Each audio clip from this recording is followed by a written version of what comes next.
जिस पर चर्चा होनी चाहिए, जिस पर आपको जागरूक होना चाहिए और हमें आपको जागरूक करना चाहिए, चाहे वो बच्चे हों या पेरेंट्स क्यों ना हो। हमारे साथ रतन जी जुड़ गए हैं पॉलिटिकल एक्सपर्ट के तौर पर। सीधा उनका रुख करते हैं और समझने की कोशिश करते हैं कि जिस तरह से ये तमाम चीजें बढ़ती जा रही हैं सर, ओटीटी पर कंटेंट मॉनिटरिंग को लेकर एक बड़ा सवाल हमेशा खड़ा रहता रहा है। अगर कोई मूवी में ऐसे वल्गर कंटेंट है जो लोग देखते हैं, एक बच्चा या एक जनरेशन उससे कितना इन्फ्लुएंस होती है, और आपको क्या लगता है कि इन तमाम चीजों का क्या कोई एक पैरामीटर होना चाहिए कि यहां पर इसे स्टॉप कर दिया जाए?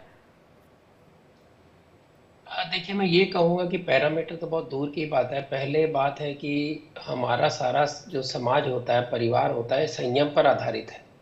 अगर संयम नहीं था तो जंगल में लोग रहते ही थे। जंगल से सभ्यता बनी, सभ्यता से परिवार बने। उसका कारण था कि हमने अपने आप को संयम रखने के लिए कुछ नियम बनाए। चाहे वो भारत के सनातन राष्ट्र के नियम हो, चाहे वो बाइबल के नियम हो, लेकिन नियम बनाए जिसके अंदर व्यक्ति ने क्या करना चाहिए, क्या नहीं करना चाहिए। क्योंकि हमारी सभ्यता का आधार, खासकर भारत की शक्ति, उसका परिवार है। अगर हम परिवार की सारी सीमाएं लांघ देंगे।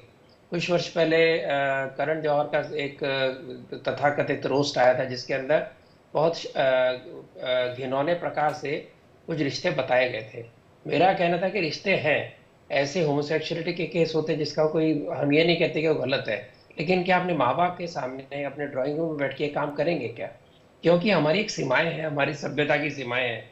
आज जिस तरह के ओटीटी पर कंटेंट आ रहे हैं, जिसके अंदर किसी प्रकार के रिश्ते की कोई भी अहमियत नहीं रह गई है, और हर रिश्ते का एक भद्दा स्वरूप दिखाने की कोशिश की जा रही है, जिसके अंदर कोई कुछ भी कर सकता है। वो तलाक कर सकता है, घर में दोबारा शादी कर सकता है, बच्चा कर सकता है, छोड़ सकता है। ये सारे जो प्रकार हैं हमारे भारत में अब तक नहीं हो रहे, लेकिन जितना हम देखते हैं उतना पर उसका प्रभाव होता है। तो चिंता बिल्कुल, इस बात हम की जो है। वॉच और करते अश्लीलता तो हैं। ऐसे कि अच्छी भरे टीवी सीरियल होंगे, अचानक उसके अंदर सेक्स परोसा जाएगा बिना कारण के। आप चाहते हैं कि ये कंटेंट इतना अच्छा है कि घर के बच्चे भी देखें, अचानक उसे सेक्स का कंटेंट आएगा। ये नियम है कई ओटीटी चैनल का कि गंदी गालियां होनी चाहिए, सेक्स का सीन होना चाहिए, होमोसेक्सुअलिटी होनी चाहिए, इत्यादि इत्यादि। क्या ये सही है? इस पे विचार करने की आवश्यकता है। अगर बिल्कुल। टीवी पे अगर सर्टिफिकेशन है, सिनेमा में सर्टिफिकेशन है, तो क्या ओटीटी मास मीडिया नहीं है? क्या कुछ अलग है? इसको देखने वाले लोग कहीं अलग ग्रह से ठीक आते है। हैं? इसी हमारे तरह से आते हैं। हमारे साथ शहजाद खान भी जुड़ गए हैं, एक्टर हैं फिल्म इंडस्ट्री से। शहजाद जी, स्वागत है आपका। और मानवी तनेजा भी है, एक्ट्रेस है, मॉडल है, वो भी हमारे साथ जुड़ गई हैं। आप तीनों का बहुत बहुत स्वागत है। शहजाद जी, मैं आपसे ये समझना चाहूंगी कि आपको क्या लगता है कि क्यों, कितना, एक तो सिनेमा एम्पावर्स एवरीबॉडी, कहा यह भी जाता है कि आर्ट अबव ऑल, आर्ट की कोई भाषा नहीं होती है, लेकिन क्या उस आर्ट फॉर्म को दिखाने के चक्कर में कई ऐसे पैरामीटर्स हैं जिसको डायरेक्टर्स, प्रोड्यूसर्स, एक्टर्स लांघ देते हैं? क्या आपको लगता है कि उन कंटेंट्स का, जैसे बात वल्गर कंटेंट की जा रही है, उनका असर, या अब्यूजिव लैंग्वेज की जा रही है जिस पर रतन जी लगातार जोर दे रहे थे, उनका असर क्या हमारी कमिंग जनरेशन को नहीं पड़ता हुआ नजर आता है? बहुत बहुत शुक्रिया आपका आपका मुझे अपने चैनल पे बुलाने के लिए। मैं ये कहना चाहूँगा कि ओटीटी पर जो भी कंटेंट आता है, तो पहले तो हमारे ये समझना बहुत ज़रूरी है कि ओटीटी का मतलब क्या है। ओटीटी का मतलब है ओवर द टॉप, ठीक है। और हमारी जितनी भी फिल्में आती हैं वो तो सब सेंसर होके ओटीटी पे आती है। बाकी जो वेब सीरीज है ये है, और वो जो भी दिखाया जाता है ओटीटी पर वो समाज में हो रहा है। आप अगर ओटीटी के बारे में जो भी हमें इंफॉर्मेशन मिलती, जो हमारे राइटर्स लिखते हैं, जो वो सब वो चीजें हो रही है जो समाज में हो रहा है, जो हमें न्यूज़पेपर्स के जरिए, न्यूज़ चैनल्स के जरिए पता चलता है, उसी की एक कहानी बनाई जाती है। तो I don't think so there should be a problem. उससे ज्यादा वल्गर, अगर आप यहाँ पर वल्गैरिटी मुझे ऐसी कुछ नजर नहीं आती है, लेकिन अगर है तो उससे ज्यादा वल्गैरिटी तो बच्चे जो है अपने मोबाइल पे देखते हैं, ये देखते हैं, तो उस वो सब चीजों को आप कैसे रोकेंगे? उन उन सब चीजों के बारे में भी सोचना चाहिए ना हमें। तो ओटीटी शुड पहले से काफी अभी सुधार आ गया है उसमें। वो सब चीजें काफी, उन्होंने सेल्फ सेंसरशिप नाम की एक चीज है जो ओटीटी ने खुद ने की है, सेल्फ सेंसरशिप की है उसमें। और जो हम लॉकडाउन के या कोविड के दौरान जो हम देखते थे, उससे कहीं कहीं ज्यादा सेल्फ सेंसरशिप की वजह से, और हमारी जो रूलिंग पार्टी है उन्होंने काफी ऑब्जेक्शन उठाया, अनुराग ठाकुर जी ने काफी उनपे वो किया, तब जाके अब वो ओटीटी जो है वो काफी क्लीन चीजें दिखा रहा है। अब ठीक आप है। बताइए कि एक IC 814 नाम की एक वो यस। आई थी वेब सीरीज, उस पे बेवजह इतना शोरगुल हुआ था। अरे भाई, जो उस वक्त जो हुआ था वही तो दिखाया गया है। अब हर चीज में अगर आपको देखिए एक कोई फिल्म हो, चाहे वेब सीरीज हो, चाहे कोई भी मनोरंजन का साधन हो, वो सबको तो खुश नहीं कर सकता ना। अगर किसी को खुश करेगा तो किसी को नाखुश करेगा। अब ठीक है। ठीक है, आपका जी ये अपना पर्सपेक्टिव है। मानवी जी तनेजा जी भी हमारे साथ जुड़ी हुई है। मानवी जी, मैं आपसे ये समझना चाहूंगी, जो कंज्यूमर्स इस कंटेंट को कंज्यूम करते हैं, ओटीटी प्लेटफॉर्म पर आता है, आई मीन वो टाइम भी अब काफ़ी डिफरेंट हो गया है। कोविड से पहले जहां सिनेमा घरों में लोग जाते थे, अब लोग प्रेफर करते हैं कि वो अपने घर पर बैठकर बिंज वॉच करें, और इस बिंज वॉचिंग में ये असीमित है। कोई ये डिसाइड ही नहीं कर सकता है कि आप क्या देख रहे हैं। तो मुझे ये समझना है कि कई ऐसी सीरीज, कई ऐसी अच्छी नामी ग्रामी सीरीज, कई बड़े सेलिब्रिटीज की सीरीज आती है जिसमें अब्यूजिव लैंग्वेज का इस्तेमाल किया जाता है, और लोग उसे देखते हैं, वो हिट भी होती है, उसकी हर तरफ तारीफ भी की जाती है। एक तो ये भी पहलू हो गया, लेकिन दूसरा पहलू वो है जिस पर आज हम चर्चा कर रहे हैं कि उन सब चीजों का कितना ज्यादा नेगेटिव इम्पैक्ट या इन्फ्लुएंस होता है। देखिए, मेरे को कहीं ना कहीं तो ये लगता है कि हर चीज़ डिमांड एंड सप्लाई की है। जिस चीज़ की डिमांड होगी उसी चीज़ की सप्लाई होगी। कहीं ना कहीं जो ऑडियंस है वो ये सब कुछ देखना पसंद करती हैं। और बाकी बात, अगर आप सिर्फ ओटीटी पे ज़्यादा तवज्जो दे रही हैं कि सिर्फ ओटीटी पे ये सब कुछ परोसा जाता है, तो मेरे हिसाब से ऐसा नहीं है। अगर आप यूट्यूब पे देखें, ओटीटी हमने कोविड के बाद से ज़्यादा देखना शुरू करा, लेकिन यूट्यूब पे आप कोई भी टॉपिक उस पर सर्च करें तो आप उस पर कोई भी प्रकार की वीडियोज देख सकते हैं अपलोडेड। अब दूसरी बात ये, जैसे मुझसे पहले सर ने बोला कि कहीं ना कहीं वो सेंसरशिप हो गई है, बिल्कुल सही कहा। ओटीटी पे भी एक सेंसरशिप है। हर चीज एक दायरे में दिखाई जा सकती है, अगर दायरे से ऊपर जाता है वो ओटीटी उसको परमिशन नहीं देता। पहली बात बोलना चाहती हूँ कि अगर उस पे आप अब्यूसिव लैंग्वेज होती है तो वो भी एक लिमिट पे होती है, और वहां एक छोटा सा डिस्क्लेमर लिखा होता है, न्यूडिटी, वायलेंस, एक्शन, एक लिखा रहता है पूरा टाइम। आप उसको देख करके आप आगे उसको अगर देखना चाहते हैं देखें, नहीं देखना चाहते हैं आप उसको स्किप कर सकते मानवी हैं। जी, डिस्क्लेमर कोई देखता भी है? आई मीन नहीं नहीं, आज डिस्क्लेमर पूरा टाइम उस पे लिखा हुआ है ऊपर। डिस्क्लेमर तो इनिशियल हम स्टार्ट में देखते हैं, लेकिन एक छोटा सा एक पिन करके वो आपकी जब मूवी या वेब सीरीज चल रही है तो ऊपर वो वहां पे मेंशन ही रहता है, +16, +13, +12, +9 या +18, ये मेंशन रहता है। ये पूरा का पूरा वीडियो से हटता नहीं है। दूसरी बात मैं बोलना चाहती हूँ कि ये जैसे कह रहे कि घर के बच्चे नहीं देखते हैं, या घर के बच्चे क्या सीखना चाहेंगे, तो यूट्यूब है, आप कुछ सर्च करिए, गूगल है, आप कुछ भी सर्च करिए, फेसबुक पे, इंस्टाग्राम पे जो रील्स बनती है, जो आम आदमी इस वक्त, आम लड़कियां या लड़के या यंगस्टर्स रील बना रहे हैं, उससे ज्यादा वल्गैरिटी तो मुझे नहीं लगता कि कहीं पे भी दिखती है। ओटीटी को भी पीछे छोड़ दिया है। जो ओटीटी की बात करते हैं, इतनी वल्गर रील्स बनाते हैं, और अगर आप एक अच्छे कंटेंट की रील्स बनाए तो वो वायरल नहीं होती। तो कहीं ना कहीं जो मैंने शुरू में बोला कि डिमांड एंड सप्लाई है, लोग देखना चाहते हैं, वही बनती है। अगर आपको वल्गर लग रहा है, अगर आपको इसमें एक्शन ज्यादा लग रहा है, अगर आपको इसमें बहुत जो भाषा यानी कि लोग यही कंज्यूम कर रहे हैं, और इसीलिए इसका ज्यादा हमें वो चीजें वायरल देखने को मिलती हैं। पसंद आता है, ये लोगों के लिए है, एंटरटेनमेंट है। ठीक है रतन जी, अब तो वो जनरेशन आ गई है जब हम देखते हैं कि इस बात पर डॉक्टर चर्चा कर रहे होते हैं, एक्सपर्ट्स चर्चा कर रहे होते हैं कि बच्चों को हाथ में फोन न दें। एक वक्त ऐसा हुआ करता था जब बच्चों के हाथ, बड़ों के भी हाथ में फोन नहीं हुआ करती थी, सब फैमिली गेट टुगेदर में बैठा करते थे, लेकिन आजकल छोटे बच्चों के भी हाथ में फोन है। क्या पेरेंट्स, क्योंकि अब प्राइवेसी पर ज्यादा फोकस किया जाता है, अब बच्चों के अपने कमरे होते हैं, क्या पेरेंट्स बच्चों की फोन में उनकी हिस्ट्री चेक करना, क्या ये उनकी प्राइवेसी का उल्लंघन नहीं है? जैसे कहा जाता है कि पेरेंट्स को बच्चों की फोन देखना चाहिए और ये मॉनिटर करता रहना चाहिए कि उनका बच्चा इंटरनेट से क्या कंज्यूम कर रहा है, क्या ये प्राइवेसी का उल्लंघन नहीं है? और क्या इन चीजों से करके जब पेरेंट बच्चे का फोन चेक करता है और जब उसे ऐसा कोई कंटेंट मिलता है जिस पर हम लगातार चर्चा कर रहे हैं, क्या इन चीजों को देखकर एक बच्चे पर बुरा इंपैक्ट नहीं पड़ता है? रतन जी, देखिए, किस उम्र में आप बच्चे की प्राइवेसी कब तक चलाएंगे? ये जो वेस्टर्न कंसेप्ट है कि प्राइवेसी का एक नियम है, प्राइवेसी होनी चाहिए, यही तो समस्या की जड़ है। मैंने पहले कहा कि एक तरफ परिवार बनते हैं संयम से, परिवार स्वच्छंद व्यवहार से नहीं बनते, उससे जानवरों के परिवार बनते हैं, सामाजिक परिवार नहीं बनते। मैं आपको उदाहरण देता हूँ।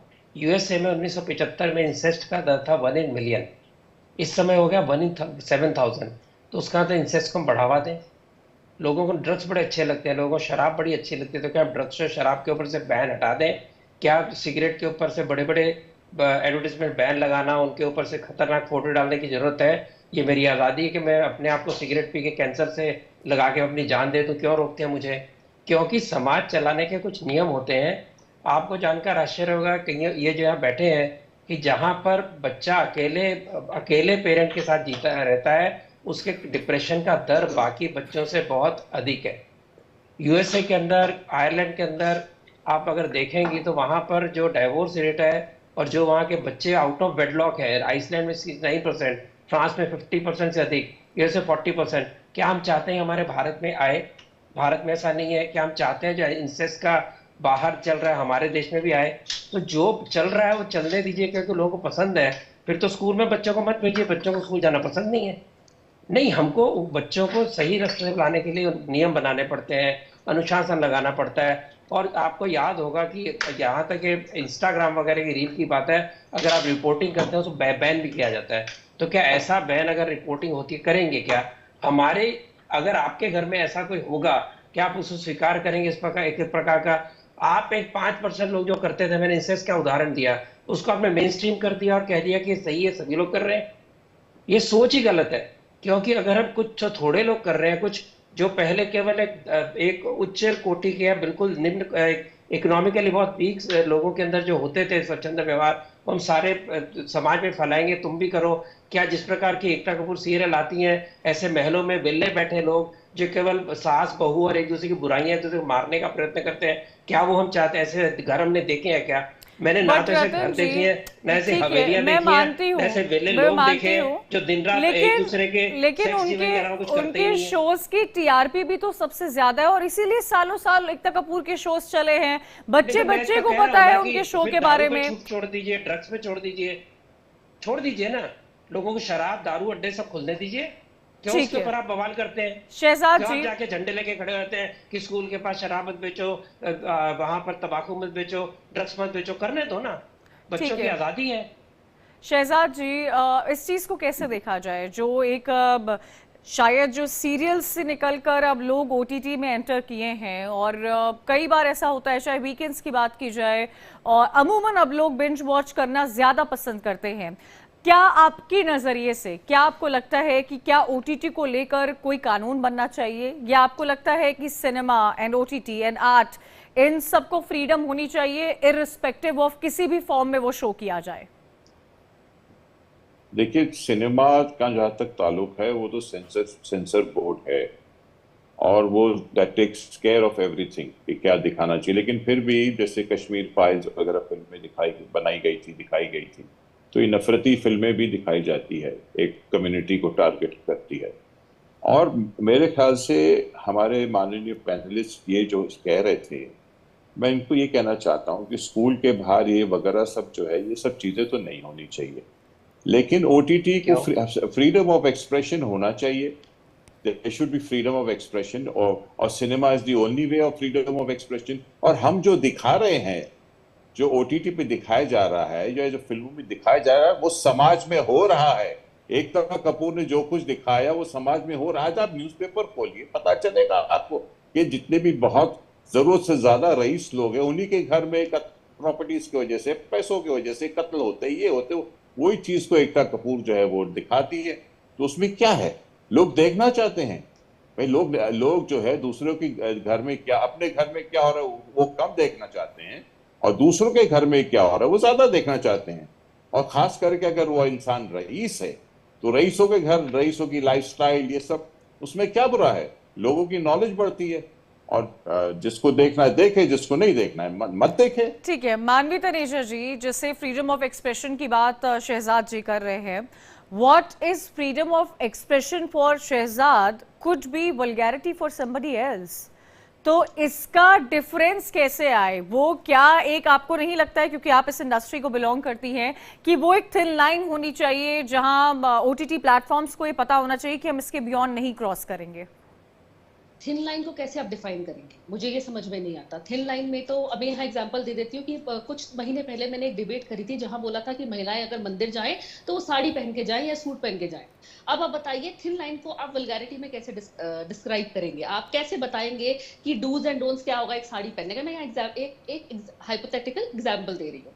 साड़ी है, आप उसमें ये डिफाइन करेंगे बैकलेस ब्लाउज होना चाहिए, या उसका नेक कितना डीप होना चाहिए, या उसका ऑफ शोल्डर होना चाहिए, या उसकी स्लीव्स कितनी होनी चाहिए। तो वही ना, वल्गैरिटी आपके लेवल से क्या है ये मुझे समझ में नहीं आता। हो सकता है एक महिला, एक फीमेल एक्ट्रेस स्कर्ट पहनी हुई है, आपको वो वल्गर लगे, और हो सकता है कि आपको एक साड़ी वाली जो महिला है जिसने एक मॉडर्न टाइप से साड़ी पहनी, आपको वो वल्गर लगे। तो एक ये बहुत थिन लाइन है। मुझे लगता है परिवर्तन बहुत इंपॉर्टेंट है। एक टाइम के साथ आपको अपना माइंडसेट चेंज करना है, टाइम के साथ आपको हर चीज आगे बढ़ानी है। जैसे बच्चे पहले सिर्फ बुक्स पे डिपेंडेंट रहते थे, लेकिन अब टैब है, अब लैपटॉप है। और मुझे लगता है कि ये जो पैनल में बैठे हैं, ये जो सर बैठे हैं, इनको कहीं ना कहीं एंटरटेनमेंट से बड़ी दिक्कत है। लोग देखना चाह रहे हैं, लोगों को अच्छा लग रहा है, लेकिन इनके पेट में दर्द क्यों हो रही है? अगर लोग नहीं देख रहे होते, अगर वो चीज फ्लॉप हो रही होती, तो मुझे लगता है कि ये बहस का मुद्दा होती। लोग देखना चाह रहे हैं। अब मैं दूसरी बात बहुत इंपॉर्टेंट बोलना चाहती हूँ, जो ये ओटीटी की बात करते हैं, ओटीटी में भी एक सेंसरशिप है। जैसे मैंने पहले बोला, अभी एक पिक्चर रिलीज हुई है ओटीटी में, खेल में ट्रेलर में कुछ डायलॉग बोला गया, लेकिन जब ओटीटी पे आप देखते हैं वो डायलॉग डिलीट है, क्योंकि कहीं ना कहीं वो डायलॉग शायद से आपत्तिजनक था, या कहीं ना कहीं वो थोड़ा सा डायलॉग वल्गैरिटी को टच करता था। एक पिक्चर ओटीटी पे रिलीज हुई थी नयनतारा की, मैं मूवी का नाम भूल गई, नयनतारा की 1 साल पहले रिलीज हुई थी। वो एक धर्म से रिलेटेड पिक्चर थी।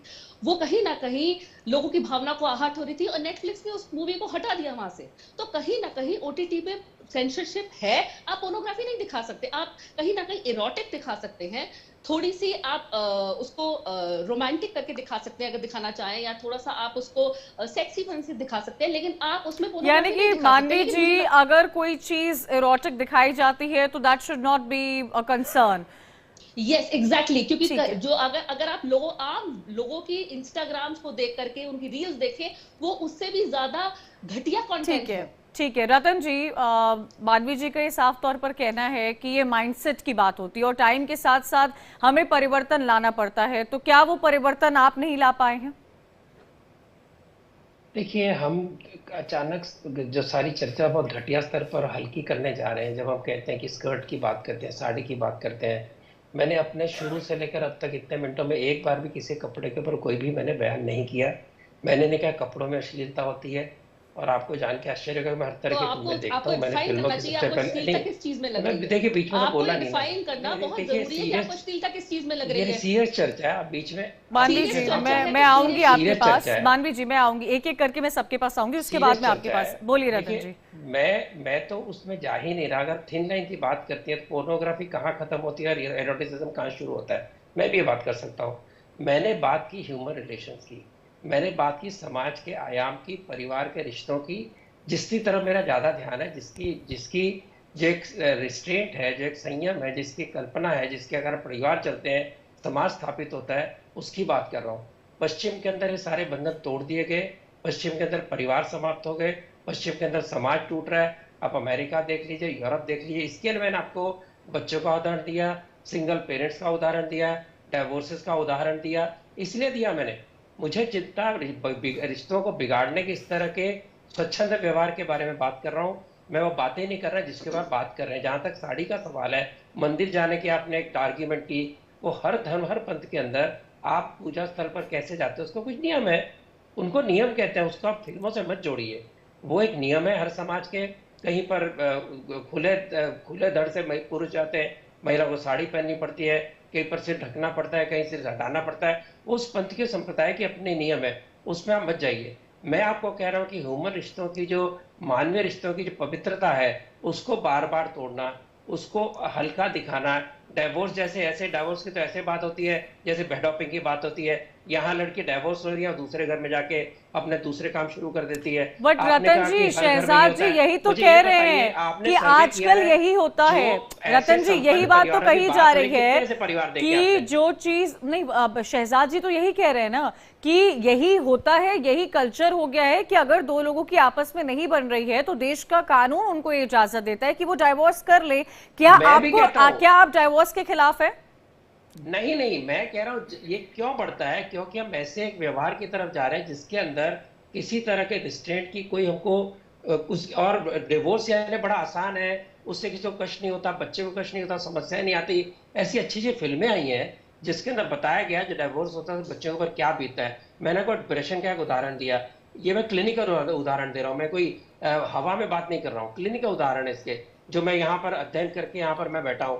और आप जो बात करते 2% समाज का, सारे समाज के चित्र आप सारे 98% समाज को दिखा के उसको उस तरफ लेके जाना चाहते हैं। क्या आप ऐसा करेंगे जो उन मूल्यों से टूट गए हैं उनकी बात ना करें, अच्छे मूल्यों की बात करें। ठीक है, ठीक अगर है शहजाद जी, अच्छी फिल्में आती हैं, हर ठीक तरह है, की आती है, ठीक है, मेरा सामाजिक असर के ऊपर जोर है। मैं ये छोटी मोटी कपड़ों की साइज वगैरह की बात नहीं कर रहा हूँ, ठीक है मैं ऐसे व्यवहार शहजाद की जी। बात करता हूँ जो माइक्रो लेवल की सोसाइटी करती है, उसको मेन स्ट्रीम कर देते हैं। ठीक है रतन जी, मैं आऊंगी शहजाद जी। क्योंकि देखिए खास तौर पर अगर बात मुंबई की जाए तो मुंबई में डाइवोर्स बहुत कॉमन बात है। शायद वो बात उतनी कॉमन टियर 2 सिटीज में नहीं होगी, लेकिन मुझे लगता है दिल्ली, मुंबई, बैंगलोर में डाइवोर्स को लेकर चर्चा करना बहुत आम बात है। लेकिन क्या आपको लगता है शहजाद जी कि डाइवोर्स ओटीटी या सिनेमा की वजह से होता है, या जिस तरह से डाइवोर्स को अब क्योंकि ग्लोरीफाई करके दिखाया जाता है, या आपको लगता है कि नहीं, अगर दो लोग एक रिलेशन में, एक शादी में खुश नहीं है तो इससे अच्छा तरीका कुछ और नहीं हो सकता है? हाँ, उसके ड्रॉबैक्स और साइड इफेक्ट्स हो सकते हैं, लेकिन क्या आपको नहीं लगता है कि ये, जैसे कि जिस बात का जिक्र मैम भी कर रही थी, मानवी जी, कि ये एक परिवर्तन की लहर है और ऐसे ही समाज में परिवर्तन होना चाहिए, उसकी दिशा दिखाता है? मैं मैं एक भी इंसिडेंट देखना चाहता हूँ कि ओटीटी की वजह से डिवोर्स हुआ हो। वो डिवोर्स हो रहे हैं इसीलिए ओटीटी को कंटेंट मिल रहा है, और यहाँ पर तो 24 घंटे के अंदर डिवोर्सेस हो रहे हैं। देखिए, मैं एक छत के नीचे नाखुश रह के बेहतर है कि दो लोग अलग अलग छत में रहे और खुश रहे। अगर किसी की किसी के साथ नहीं बनती है तो दुर्व्यवहार होने से अच्छा है, जैसे आपने देखा होगा कि कहीं कत्ल हो जाते हैं, कहीं कुछ, वो सब होने से बेटर है दोनों सेपरेट हो जाए, उसमें क्या है। और ओटीटी कहीं भी डिवोर्स का कारण नहीं है। मैंने आज तक किसी भी पेपर में या कहीं भी नहीं, किसी वक्त कई एडवोकेट मेरे दोस्त है, उनसे डिवोर्स लॉयर्स हैं बड़े बड़े, उनसे जब बातचीत होती है तो उन्होंने भी ये कभी जिक्र नहीं किया कि भाई यार तुम्हारे फला ओटीटी के वजह से, फला शो की वजह से ना मेरे क्लाइंट्स का डिवोर्स हो रहा है। Divorce is something which is a human behaviour. और मैं रतन शारदा जी की बड़ी इज्जत करता हूँ, बहुत अच्छे इंसान है, बहुत अच्छे विचार है उनके। लेकिन रतन जी, वी हैव टू प्रोग्रेस। हम अपनी 15 मिलियन या 5 ट्रिलियन की इकोनॉमी बनाना चाहते हैं। कितना टैक्स आता है ओटीटी से, सरकार के पास कितना पैसा आता है, 5,000 करोड़ रुपए एंटरटेनमेंट से पैसा आता है सरकार के पास। तो हमें ये सब चीजें देखना चाहिए, and we have to move accordingly to the time. और बहुत पहले से हमारा मैं आ रही हूँ। हमारी फितरत ये भी यही रही है कि we have always try to copy the west. अब now when we are getting the best, leave God the rest. चलिए, आप सभी हमारे साथ बने रहिएगा। मैं एक छोटे सा ब्रेक लूंगी, ब्रेक के उस पार जब आएंगे तो ओटीटी